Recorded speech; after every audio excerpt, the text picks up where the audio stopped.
Courage, vision, resilience. It's more than just a journey. It's a universe of endless possibility, where a single idea can change a man's life, creating new worlds from the ground up. I am Ricky.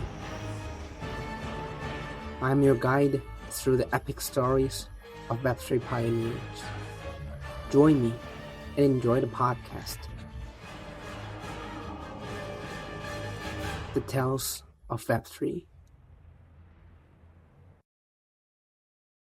Hey guys, welcome to the Tales of Web3, where we invite the most epic builders to join us to share about the stories, the decisions they've done in the past that made them who they are today. Today, we are joined by David, the founder of Jokerace. You're coming from New York City, right? Right now I'm in New York City. Yeah, I'm actually from a tiny town of more cows than people is where I'm originally from. Awesome. So really excited to have you here. Obviously, the first thing that we should talk about is the wedding, right? The first ever on-chain wedding that is ever happening. Yeah.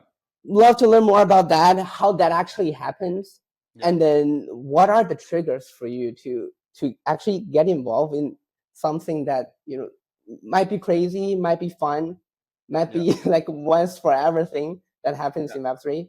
But please share. Yeah, everyone forgets the internet is good for one thing, which is performance art. Except my beloved and beautiful and lovely and wonderful wife, Cami.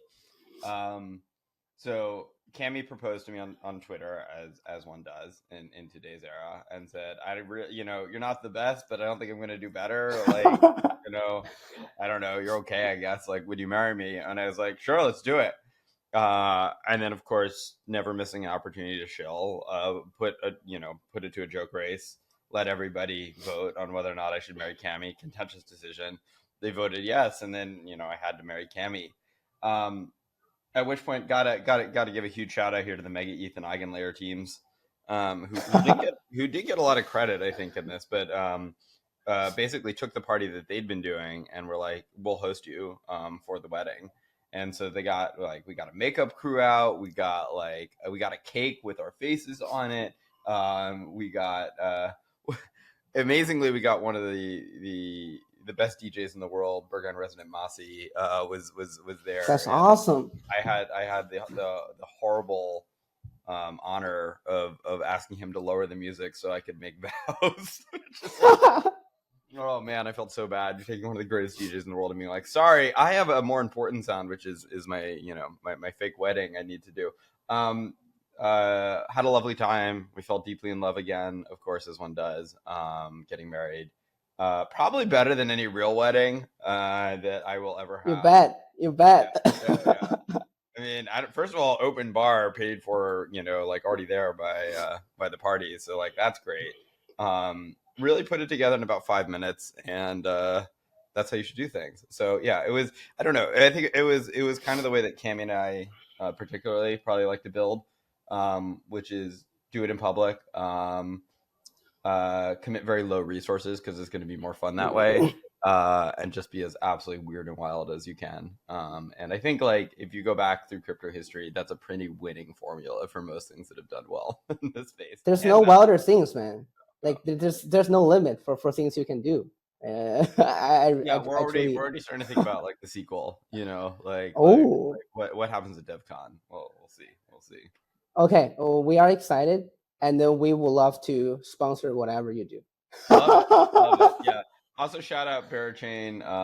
I got married in a bear hat. Cami, I saw that. You need to shill either. Cami and I just guerrilla marketing the shit out of this to shill left and right. Very, very proud moment of our marketing campaigns. You guys are crazy BD marketing guys. Like so many, so many. Okay, we should all be like this, right? Like guys, if you're hearing this, right, there's no limit. Whatever you want to do things, right? Like the sky is the limit. I mean, So it's pretty clear we live in an era where like top down corporate expensive campaigns just don't work and don't resonate. Like we live in, we live in a world where like production is grassroots and it's from local communities, local people. And if you want to tap into marketing, I think like it has to come from some sort of community ground level to really take off, right? And we see like look at Brat, like I just keep thinking about that, like the Charlie XCX album, and it's like you get an album cover that's just the grossest puke green with like a badly written typeface like word that says Brat, and it's like now you have something that everyone can meme, right? And it's like how do you create these experiences that are interactive for your users so they're the ones memeing you, they're the ones marketing you, they're the ones like creating those experiences. I don't know that I've solved it, but I think that's a lot of what I think about. And it's like frankly like a lot of the complaint at DCC this year was like crypto's not fun anymore, like crypto's boring, it's institutional, it's dry. I think what people meant by that a lot of the time was that prices are down. I think that's what they mean by not I being fun. think so too. I was like, I don't know, Cammy and I are out here having fun. Like, I don't know, we just put on a wedding. Like, I don't know, make your own fun. Like you can have fun in this space. Totally, you have fun and you get shit done, right? That's Yeah. how we're able to do things. So for you, like the thing that I'm really curious about, Yeah. you personally, is like you're a founder, Yeah. you're an angel investor, and you write cool shit on the internet, right? I saw your blogs, Yeah. dude. These like you are probably I don't read that much like articles and blogs, but like you're one of the very few people who actually added like philosophical things inside the things that you wrote, right? It's deep, man. Like sometimes I have to use GPT to understand what you wrote. Like, Okay. dude, that's the truth. Like I just wanted to know like how you like function as a human, right? Like what is your feels to do all these things, right? Yeah. And then you're still having fun. I mean, like share more about like that side of you. Yeah, I think I'm kind of a theory person, and so like when I'm building, I just see building as like a way to take theory and put it into practice.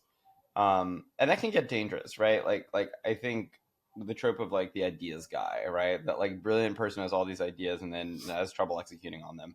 Or I think like something I ran into as like a first time founder like years ago, and I've seen so many first time founders run into is you have this big idea, you're a visionary, you want to convince everyone of it, and then you spend all your time perfecting it without actually working on the ground to get feedback and see like what responses are. And so it's like it is very dangerous being a theory to practice person versus like what I'd refer to as like a practice, just like a pure practice builder, like a pure practice. Practitioner.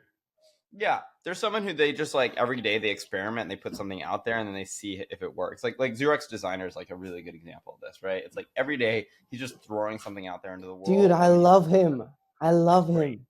amazing talent, right? And it's like he's like really just working on the ground level to see what hits, almost like a comedian, right? It's like throwing out jokes, and then you like see what hits, you refine it, and then you can build off of like whatever the people like, and so you're getting all this constant user data, and it's like I think being a founder is always finding some balance between these two kind of modes of like the visionary who's like convicted of what you're building and is not going to pivot and is solving that problem and is like going to stick to it like through thick and thin, and on the other hand, being like very responsive to your user needs, right? And usually, I think the worst founders tend to be at either end of those extremes. Like the worst founders, right, are like the ones who are like so stuck in their vision that they just don't listen to changing times or to what users want, and they like continue creating little customizations and shipping a perfect, beautiful product that no one wants to use. And then the other side, the people who are like so lost in the hype cycles that they keep pivoting their product like every 2 months because they're obsessed with whatever like the current users want. I've seen Um, those. so many of those too, right? And they don't actually have any Yes. conviction, they don't have any vision whatsoever. And so there's this balance between those two things that I think you always need to kind of find as a founder. That's difficult. And so I'd say like overall, I'm more on the theory to practice kind of side, where it's like I come from like a writing background. I think about this as like I structure out like what are my theses for the space, like 5 years from now. How can I build out of that? Like how can I build something that will match those? But at the same time, I would say like that's a really dangerous approach if you follow it too strictly. And so I don't know, doing a lot of stuff is like Twitter is like building in public writing, whereas like Totally. Substack is like, building in private visionary writing, right? And it's like you kind of want to do both. Like you both want to be part of the conversation and dialogue, but you also want to be able to go deep and have these kind of monologues. And so it's like complementing both of those, I think, is important. And building is kind of like that too. It's like you both want to have the 5-year plan, but then you need to have the ability to pivot, depending where your users are. And like, I wouldn't say pivot the product, but at least like, you know, maybe pivot some of the roadmap a little bit in terms of what you're prioritizing for your users, things like that. This is awesome. Where do you think yourself are in the current stage of being a founder? Yeah, like on that spectrum. Yes. I think I'm much more balanced now. Like I definitely used to be much more on the visionary side, and I fucked up. Like I did the thing first time founders do, and I like created a product. Yes, so I was co-founder of this project called Felix, where we created the first autopay app for freelancers, and so this is like That's 10 years cool. ago. And like the way it works is like you log your hours in the app, it sends off an invoice to your clients on Monday, it charges them automatically on Wednesday, it deposits the money in your account on Friday, you get paid every week. And like we ran into all these issues, right? We ran into like credit card fees that people didn't want to pay. We ran into the fact that there aren't great network effects with freelancers. But like in many ways, like the top issue we really ran into was me. Like like I was really insistent that like we needed to be able to like let everyone design and customize the invoices, right? I was like, this has to be beautiful. And like really what I was doing was I was like insecure and had imposter syndrome about building apps, and I was trying to prove to myself that I could build something beautiful, right?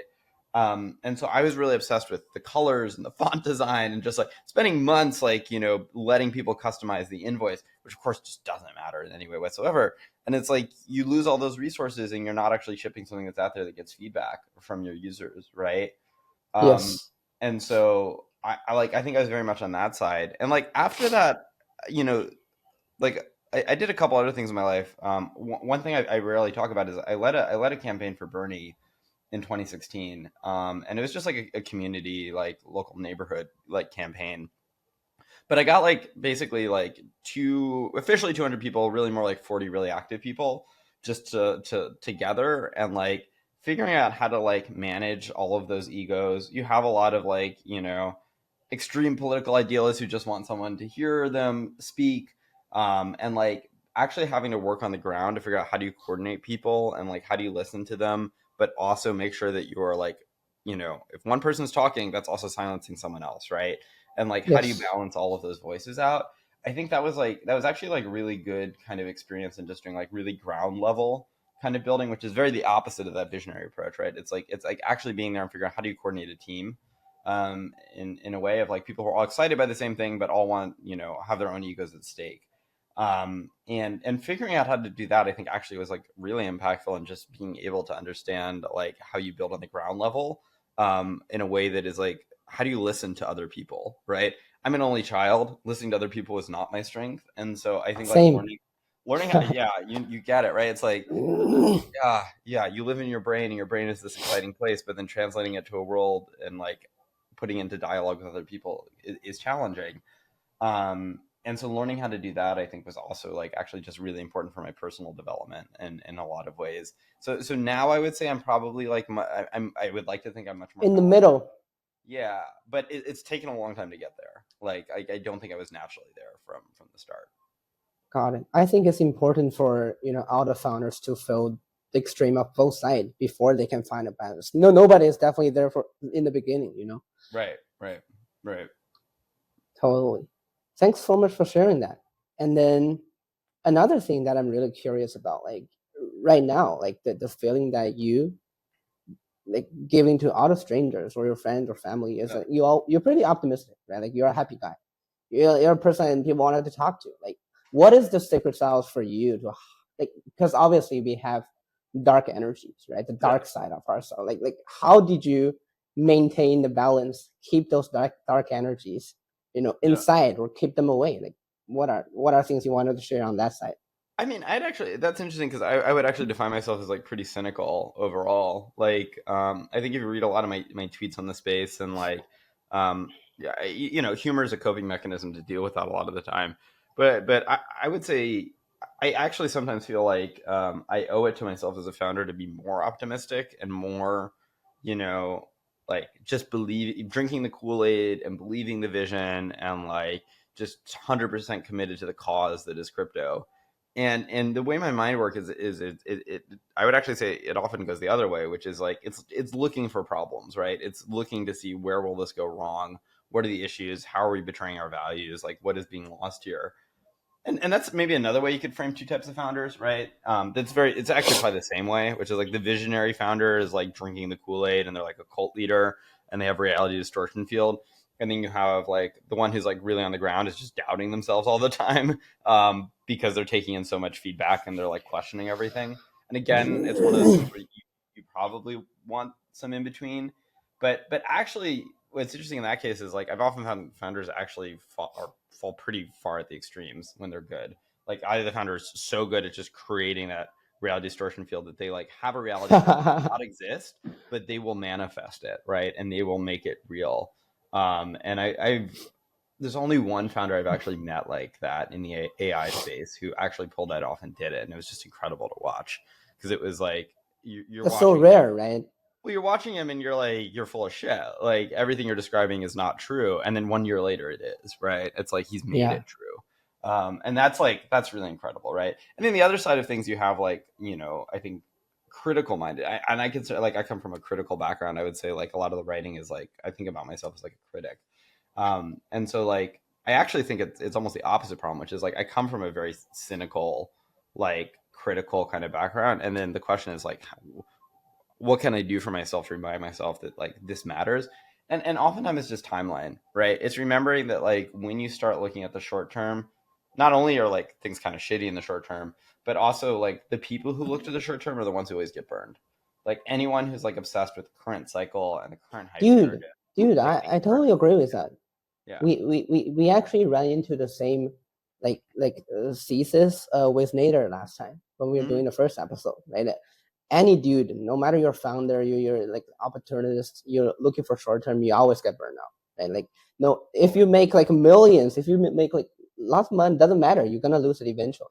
Yeah, and that's the thing. Like my father had I guess like a gambling addiction. Like he would just trade options, and so he was just it was like even if he was a great options trader and like 99% of the time he wins, it's like as long as he's continuing to reinvest that all on a daily Bro, basis, he's gonna lose it all, totally. right? And he did, and he continually lost it all over and over again, because of that Dude, short. I'm sorry to hear that. No, it's a great way to learn about markets. Like Oh my god, that's opportunity. That's pretty optimistic. Uh, yeah. Well, I mean, look, it's a sad story. It's a story of addiction, but it's also, like you can learn from your mistakes or you cannot learn from your mistakes too. Um, so I think about that short termism, and it's just like the best example of this is like VCs who buy into current hype cycles, and it's like, well, your token's not going to unlock for another like year and a half, 2 years. It's like, do you really think this is going to be the hype cycle 2 years from now? Like people are still going to be as excited as they are now, and you see VCs just continually buying into the top right of the hype cycle, and so like that's going to be really interesting to see that play out. I think it's just a lot more fun to imagine the future. Like I think imagining the present and like is not that interesting. Like imagining what Dogcoin is going to be dominant in the next week is like not actually a meaningful question. But like asking yourself, what is the app everyone's going to be using because it's going to give them financial freedom and sovereignty they never had before 5 years from now. Like that is actually an interesting question to work That's on. cool. Yeah. What is the coolest app that you're seeing in Web3 right now besides Jokerace? Just Yeah. one app. I mean, I definitely think the prediction markets, to give an obvious answer, like the prediction markets are interesting. Poly market. Polymarket's one of them. Actually probably more interested in prediction markets that are building on chain. Watcher has one. Limitless is working on this. Like, prediction markets, I find them a really interesting space because they actually need on chain technology. To not just for the sense of like letting anyone bet on a market, but like Polymarket right now is very limited in what it can do. It's really cool and it's great. And also people are not able to create the bet they wanted to bet on. that is, I feel like, a major pain point I because think it's Polymarket's going to centralized, get right? there. Yeah. I think Polymarket will enable that pretty soon. Probably. Is my understanding. Like, but they run into what like I call the Oracle problem, which is like prediction market like has to verify the outcome. Like, who won the election, right? Was it Trump? Was it Biden? And like, if you bet on who's going to win the election, like, look at last time. It's like there's a number of people who really don't think that Biden actually won that election, right? And so like, Yeah. and that's a as clear cut and objective use case as you can imagine. And like last week, Polymarket like had an issue where people disputed the terms for the layer zero drop because you had to buy in, and so like people had differing interpretations. It's like it's actually very hard to verify outcomes of Oh, I prediction markets. remember that. There's Yeah, also the same issue happening like when Nick Carter has like the boxing scene with David, yep, right? Like yep. I'm the one who lost. I feel mad, right? Cause Right. And that's my point is like you're now dealing with human subjectivity in terms of like verifying the outcome. And so like you try to use oracles to solve this. So you use Schelling point, oracles like UMA, block sense, and like, these can then let people verify whatever the result was. But they're also incentivized in some ways based on, the actual prediction market to decide what that was. So they run into this issue, and it's like, well, the answer to that is to like bet on things that are on chain. Frankly, is what I would say, and this is self-serving because like I think about the stuff we do with contests, where it's like you have a contest of like who won the debate, Anatoly or Justin Drake. Like, was it the Solana ecosystem or the Ethereum ecosystem? let's And vote. you imagine building a prediction market on top of that. Who won the debate? Like, do we think bet on it? Like, was it Solana or was it Ethereum? That will be fully verified on chain because people are voting for who won in the contest, and all you're doing is you're verifying an on chain result. You don't need to worry about dispute. You don't need to worry about people getting angry. And like, what's most exciting about that is it just expands the market of tribalism, is how I would refer to it. So like right now, the things like prediction markets work really well when people are tribal about something. So when they're tribal about sports or elections, then they bet in. Um, the way I kind of think about this is like if you're going to participate in a prediction market, it's generally irrational to do so unless you have insider knowledge. Like, you're betting against other people who are also willing to bet against you that they know better than you. So it's like you Yeah, have no edge, and then the house is taking a cut, and so you're actually having an expected negative, value return, right? So like, you always have, yes. why would people actually participate in a prediction market? They do it because it's their team. They want to support their team, right? And so it's like it's their sports team or it's their presidential candidate. They will go hard to vote, to put that information out there, to bet on it, and actually help sway people that this is a viable choice, right? Like, there's political utility in betting in a prediction market Dude, too. that actually makes sense. I Yeah, actually rarely think about that side of things, yeah, because like think about if I'm supporting Barcelona, right, as a soccer team. mm-hmm. Even if I know they're gonna lose or high likely they're gonna lose, I still wanted to back their win because I love the team, Yep, right? If they lost, I just think yep. it doesn't matter because a lot. Okay, I think that's So, pretty so, fine. so you think about like where prediction market, it's exactly what you're saying. Like, where prediction market's viable, it's sports and elections, right? Because those are tribal. People have a tribe. But I Exactly. think about like what we're doing at contests is like, well, how do you expand the area of tribalism? Like, what if you could bet on the result of a reality TV show? Like, it's like who won Love Island. American Idol, Love Island. And it's like everyone has their candidate, like their political choice, candidate who they love, and they want to go and support that person, right? Or you think like, like the debate is another good example, or like who wore the best outfit in the Met Gala, right? It's like you can start having all of these kind of like gamified ways that actually increase interaction and engagement within cultural events and get people more invested in them, like, uh, quite literally, right? So I think like prediction markets are really exciting if we can actually expand the market of tribalism, is how I would refer to it. Like getting people more engaged and building like teams. And of course this is like contentious because it's like the internet has been maybe too good at building tribes, but I think if it can be done in a fun way where it's like gamifying a process, creating social communities, people are meeting each other, they're joining together to like, try to rally with their team, you can actually create these like really amazing social experiences where people are putting in a few bucks, but they're making lots of friends, right? And they're like finding other people who like share their interest in like backing this, singing candidate from American Idol, or backing this like chain, or backing this fashion outfit from the Met Gala. And it's like that's where I think that's a lot of what we're working on. Not the prediction markets directly; they can all build on top of us. We're not going to build that, but like really thinking in like how do you give these tribes like a social gamified space to operate online? And so yeah, I think that stuff gets really Dude, fun. this is fun. And I can see like your excitement, like talking about these kind of things, right? This is definitely something that you're most excited about the future of Web3. Yeah, I mean the Jokerace, the what we're building started with a game of people actually telling bad jokes and creating whole teams to try to take each other down based on who was telling worse jokes, and it was like that's so Dude, I fun. saw that. Dude, I saw that, and I also saw like you mentioned, like Mirror literally taking down off the feature, like Yeah, because yeah, you guys are too overwhelming. That's yeah, yeah, crazy, man. Like, yeah, oh my yeah. But yeah, god. yeah. Okay, that's War cool. stories.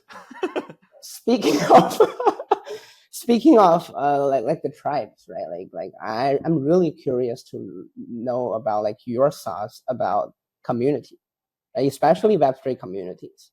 Because I feel like Web3 community is such like a different way to describe community in the standard like Web2 world. Because like a lot of projects, right? Obviously they treat their communities obviously very important, right? They Yeah, important metrics for getting on major sanctuary exchanges, but like also like they are the group of people where they wanted to pump and dump on the tokens, yep. which is pretty controversial, right? But it's part of the fact. But I really wanted to see what's your thought about like the Web3 communities, right? Yeah, And like, I actually think we need to build communities the same way we've always built communities. I think when you're building communities off of these financial incentives, it can draw a lot of people in. It's great for acquisition, but it's terrible for retention. And actually, a lot of time you're drawing in a lot of really noisy people who drive the legitimate and high quality people away. And so, like, I do think there's a trade off between quantity and quality. I think if you actually try to get as many people involved in your community as possible, you're going to appeal to the bots and the angry airdrop farmers who will dominate the discourse so powerfully that the actual high quality people won't want to be there, and they I won't want agree. to participate. And it's like I think we all know this. It's like if we think about the people we follow on Twitter or we talk to, like, how many of them are actually in the Discord in these communities? It's like they're not going to take their time to do that because those are noisy places, right? And and I think like one of the nice things this year is I think we're starting to wake up to the fact that like actually your community is not your community. It's a bunch of angry people who are there to milk you and exploit you, and you probably shouldn't listen to them. Like, Eigenlayer made all these concessions to their community that was getting so angry at their airdrop, and it's like their airdrop was like the biggest airdrop of all time. It was giving out more money, free money, than anyone has ever given out, like probably in the history of technology. Yeah, And like the fact that Eigenlayer felt like they hadn't done a good enough job because everyone was angry online. Like the people who are actually angry online are a bunch of Anon, anime like bot farmers, right? Who are all programmed to bully Eigenlayer into giving them more money. And the same thing happened with ZK Sync. And I think by that point we were like better at kind of gauging like, wait, these aren't actually real people. Like the loudest voices are not the representative voices. Like we don't need to listen to these people. And so I think it's like we're starting to wake up to the fact that like not only are these like not legit users who will withdraw funds, but like they actually like they're detrimental to building community. And so I think like a lot of what we're used for with like Jokerace stuff is like building high quality communities. It's like if you actually contribute something of value to a contest and get votes for it, like you actually are getting points attesting to the fact that you are a meaningful contributor, right? And so that's a big piece of it, for community building. But I do think it has to go back to like basics, which is really thinking like a good community is one where you want to be there because I think probably two things. One is that there are other people there who you like, and two is you're able to have impact. Um, and like we've been really bad at doing that. Like for there to be other people that you like and can meet, you have this problem of like you need to have a big enough social graph that there's enough people there that you'll be able to find someone else, but then it has to be curated, right, and customized enough that you actually do meet those people. And so that trade-off alone is something that I think people struggle to work with. I think about with what we're building, it's like if you can have thousands, people participating in thousands of contests and voting on their preferences, that creates a really powerful social graph for you to match with other people to share your preferences, because voting is just a form of sharing A preferences. natural method for people to find Right. people who they are similar with, So you can right? build communities off of that by being like you share tastes, right? Preferences. The other issue is like, how do you get people to actually do something that's meaningful to them? Like when people join communities, they actually want to work. They don't want to sit around. They don't want to just like watch the discourse. Like they want to be part of it and they want to feel like they're having impact. And online, that's very, very difficult to do that. But that's again where I think like stuff like contests of like creating games, having people form social communities. Dude, I actually really agree with this point. I feel like the best community, as you said, is curated. Like there's gotta be like an entry bar, right? Yeah. People have to think about why college fraternities or sororities Mhm. they're so like the relationship.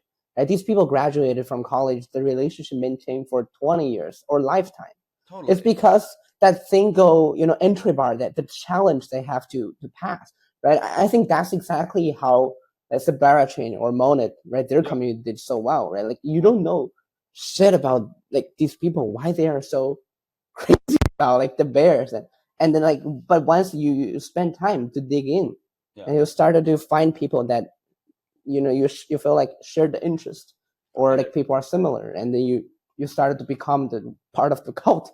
I mean, they have lore and mythology, right? Also, they're dumb, which I think is really important. Like, you want to be left curve and right curve at the same time. Yeah, Monad and Bearchain are the definition of being left curve and right curve at the same time. Like, they're the most brilliant projects in so many ways. And, like, the only way to get that through is to be totally fucking left curve, right? And it's like, yeah, just shout out to both of them for what they've done. It's really amazing. Um, yeah, yeah. So I think yeah, it's a challenge. It's a challenge to build these like actual meaningful communities. But I also think it's like it is really necessary if we actually want to get high quality people who actually are going to be meaningful and as like making that a place that you want to come to. Like one way to think about this is like I think in 2021 we made this assumption that permissionless decentralized technology meant that we shouldn't have gatekeeping. It's like, well, for decentralized, anyone can set up a validator, right? Then anyone should yeah, be able to join the community. And like we've set up a lot of communities since then to be like, we believe in permissionlessness. And so anybody has permission to join this community. And like, I think it's a really bad way to understand the problem of like community and social building. Like, fundamentally, letting anyone join is actually going to drive a lot of people out. Like totally again, agree. one person speaking really loudly is going to drive 100 valuable people away. And so it actually isn't. It isn't really inviting everyone to join. It already is starting to curate the worst people when you do that. But I would say more importantly, like where permissionlessness actually matters in community is the ability for anyone to fork that community and to create their own. And so like we're the point of permissionlessness, I think with social communities is like you can go and grab the social graph, see who else shares your interests, and say, hey, we've all voted the same way. Fuck this community, let's go start our own. And you can fork out of it, right? And it's the ability to fork permissionlessly. I think that's actually like the unlock for social communities, right? It's anyone to say, no, we hate your gatekeeping standards. You're bigoted. Fuck you. We're gonna go create our own, and we're gonna take what you did, and we're gonna fork the social graph. And it's like that is really powerful. But the idea that we should get rid of gatekeeping in a community is absurd. Like every community that has succeeded has an in-group and an out-group, and that's really fundamental to its own lore and to its own success, and also just like its own equitability and like balance internally, I think too. Dude, I love that. I cannot even agree more.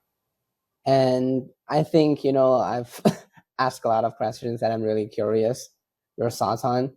Yeah, But before we go, I just want to, if you still have like a couple minutes, I can save it right? for more. Yeah, Uh, I will let you share one story, right, in your entire journey at Web3, right? One story that you think is the most twisted, the most risk taking, the most dangerous, or anything. The funniest can be anything. Just wanted to share one story that you think truly reflect yourself, who you are, oh, and for interesting. people to know more about you. It Yeah, can be anything. yeah. I Well, yeah, I'll share some lore that people who are following me in 2021 probably remember. But I created a fake fund called Cow Fund in 2021 that did not exist.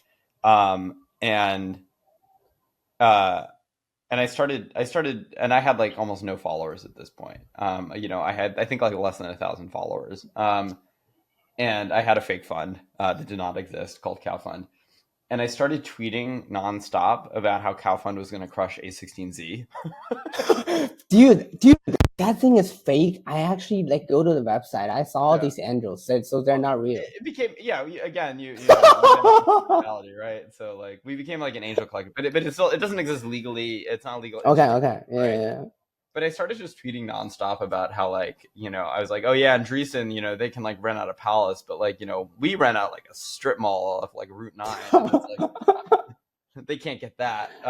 And just like the goal was like really appealing to like just the kind of lo-fi, like mundane or, you know, banal suburban kind of culture. And like this ridiculous thing called cow pun. And I just started making a bunch of cow puns. And like it became really interactive where people all started chiming in with like their own cow puns. And then just like what was amazing about it was like Andreessen loved it. So like the partners they started like retweeting it. They thought it was like the funniest thing they'd seen to be like cow fund is taking on A16Z. Oh my. And so like that basically like built me like I would like over the course of a month it built me like a much bigger following. And I think it was like that just taught me a lot. Like it taught me that like you want to be lo-fi, like you can do a lot by just having dumb, like, you know, tweets. So you want to be lo-fi and dumb, I would say, is like really important for building, and you want to be interactive. And again, you look at Brat, the Charlie XCX, it's like that is the incarnation of being like dumb and interactive. I think Barachain Monad like really are really good at this. So yeah, it was a good experiment, and the other thing is it was just fun. Like it was just fun for me to do this. Dude, it's like really fun it is to have fun on the internet. Oh my god, that is back in 2022. 2021. That was early 2021. Yeah. Dude, and I'm glad the A16Z guys liked it. Yeah, shout out to Chris Dixon for supporting Cow Fund. Every time I would post, the first like would be Chris Dixon. I was like, oh my god. That's beautiful. That's beautiful. Thank you so much for sharing your story. I feel like that's so you know, like putting yourself out there. Like, dude, you're smart, right? But like smart people, like they act dumb on the internet. It's fucking interactive. You gotta be dumb. Yes. But anyway, thank you so much for joining Tales of Web3. Yes. Of course. Bye.